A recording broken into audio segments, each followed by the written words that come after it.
Assalamu alaikum wa rahmatullahi wa barakatuh. Alhamdulillahi rabbil alameen wa salatu wa salam ala nabi al-kareem wa ala alihi wa ashabi ajma'een.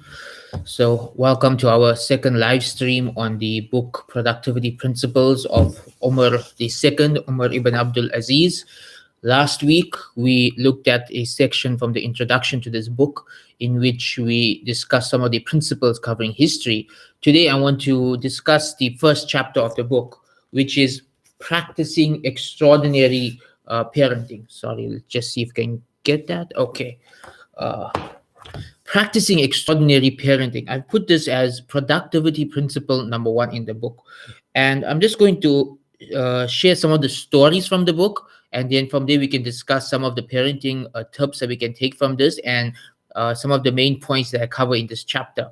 So, when putting together this book, deciding which principle to do first, I went with parenting because essentially the parenting that I discuss in this book is not Umar ibn Abdul Aziz as a parent so much. I do discuss that, but more how he was raised and how his parents were raised, right? So there's this pattern I noticed in history. As a teacher of history, this pattern I noticed in the lives of many great people throughout history. And that pattern is that very often, many of the most amazing people in our history, they are the products of two or three generations of amazing parenting. Right? It's not just their parents were awesome. It's that their parents and their grandparents and their grandparents were awesome. I mean, when you look at people like Ibn Taymiyyah, if you look at people like Ash-Shafi'i, Imam Malik, Ahmad ibn Hanbal, Bukhari, all of these people, their parents played an important role in who they became. Right? There is extraordinary parenting in all of these examples. And Umar ibn Abdul Aziz is not an exception to this rule. He is a product of three generations of extraordinary parenting. Right? So the principle I discuss in the book is not good parenting, it's extraordinary parenting. What is extraordinary parenting? It's about just doing parenting with ihsan, doing the absolute best you can do. So I begin the book by discussing the story of how Umar ibn Abdul Aziz was raised. And also, before that, also how his parents or how his lineage came about, going back three generations to how his grandparents met. So this story is very famous, and I'm not going to go into details about it now. Most of you should know this story. If you don't, it's in the book. About how the grandparents of Umar ibn Abdul Aziz got married. So the story goes that Umar ibn al-Khattab radiallahu anhu was doing his nightly patrols, and he heard a woman tell her daughter, to do something deceptive in their business, right? And the daughter said that Allah is watching, we can't do that. So Umar ibn Abdul Aziz Umar ibn al-Khattab radiallahu anhu was so impressed by the taqwa of this young girl that he found out who she was and proposed to her on behalf of his son. And so this young lady marries the son of Umar ibn al-Khattab, and he has like a dream that from their progeny comes a just ruler. Right? From the progeny comes a just ruler with a scar on his face. And so they have a daughter, and they raise their daughter to be righteous. And then their daughter marries the Umayyad prince, Abdul Aziz ibn Marwan. So now the granddaughter of Umar ibn al-Khattab is marrying the Umayyad prince, Abdul Aziz ibn Marwan.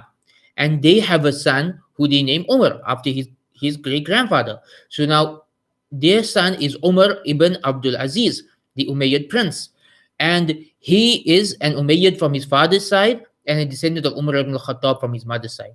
And so what I discuss in this chapter is how his mother raised him. The most extraordinary thing I found about how his mother raised him was he was growing up in Medina. And his parents had to move to Egypt because his father had been appointed as the governor of Egypt. So they had to move to Egypt. And so when they were moving to Egypt, his mother made a very difficult decision. She realized that Medina was a better place for her son to grow up in than Egypt. But that meant separating from her son. And so she left her son in the care of her grand uncle or rather her uncle, his grand uncle, Abdullah ibn Umar, radiallahu anhuma, the great Sahabi. So she moves to Egypt to live with her husband. So Umar ibn Abdul Aziz's parents moved to Egypt. He is left behind in Medina to be raised by his mother's uncle, Abdullah ibn Umar, the great scholar amongst the Sahaba. So he grows up in Medina, surrounded by the ulama, in the company of ulama. And so he grows up to be this righteous, scholarly individual. And many people wonder, from all of the Umayyads, why did only Umar ibn Abdul Aziz become a pious scholar of Islam? It's because of the different upbringing. All of the other Umayyad princes grew up in the palaces of Damascus. Umar ibn Abdul Aziz grew up in the home of Abdullah ibn Umar in Medina.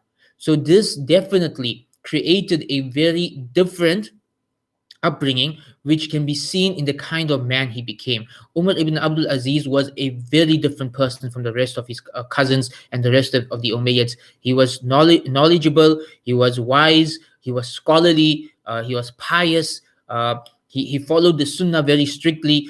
You can see the impact of this parenting in him. And you see this even with the next generation, because the scholars of history state that the son of Umar ibn Abdul Aziz, Abdul Malik ibn Umar, was even more pious than him. Right? Abdul Malik ibn Umar was even more pious than his father. So this is now 5 generations of righteous parenting, and we see piety increasing with each generation. So the main point that I take out of this chapter is, if we want our children to be extraordinary, then the way we raise them is very important. And towards the end of this chapter, I discuss a objection that a lot of people make nowadays towards extraordinary parenting. Um, and that objection is that there's no guarantee our kids are going to turn out pious if we raise them well. Right? This is the objection people make. They say, look, Nuh alayhi salam's son went astray. Right? Lut alayhi salam's wife went astray. Well, what guarantee we have that our children are going to turn out pious if we raise them like this? And the response to this is that in this world, nothing is guaranteed. Do we just not work because there's no guarantee we're going to make money? Do we just stop going, to our jobs because there's no guarantee we're going to have that job for the next 5 or 10 years? Do we not try to get into Jannah because there's no guarantee that we're going to Jannah? No, everything in this world is risk. Everything that we do, there is risk involved. Parenting is the same. We do parenting with ihsan. We do parenting to the absolute best of our abilities. And then we understand with that there is a risk involved. It may or it may not work. If it doesn't work, qadarullah, we did our best. Allah will reward us for that. If it works, the results are extraordinary. The results are beyond our imagination. When it works, it is truly mind-blowing what amazing parenting produces. Whether it's Umar ibn Abdul Aziz, whether it's Imam Ash-Shafi, whether it's Imam Ahmad ibn Hanbal, whether it's Ibn Taymiyyah, whether it's Imam al-Bukhari, whoever it is, I guarantee you, you study the majority of amazing people in our history, they are the products of amazing parenting. This is just the way it works. So I don't agree with this objection that because there's a chance that the kids may not turn out right, there's no point in parenting. Rather, number one, parenting well is our duty before Allah subhanahu wa ta'ala, whether it works or not. Number two, if you don't try, it's never going to work. If you do terrible parenting, you guarantee terrible results. If you do extraordinary parenting, there is a chance that you're going to produce extraordinary results. You do your best and you make dua and you put your tawakkul in Allah subhanahu wa ta'ala. So in this chapter, I mentioned a few other stories of extraordinary parenting. The case of Ibrahim alayhi salam and the way he raised Ismail and Ishaq alayhi salam. The case of Imam Ash-Shafi'i and Ahmad ibn Hanbal, the roles that their mothers played in their life, absolutely amazing. This is really beautiful TV series currently available on YouTube about the life of Imam Ahmad, and it really shows the relationship he had with his mother. It's really worth watching because it emphasizes this lesson about amazing parenting. So yeah, that's what chapter 1 of the book is about: amazing parenting and its role in productivity. Many of the most productive Muslims in the history of Islam were the results of extraordinary parenting. So if we want our kids to be on that level, we've got to up our game as parents. We really have to push them, not in a negative way, but in a positive way, to be the absolute best versions of themselves that they can be. We have to be role model parents. We have to do things other people are not doing, right?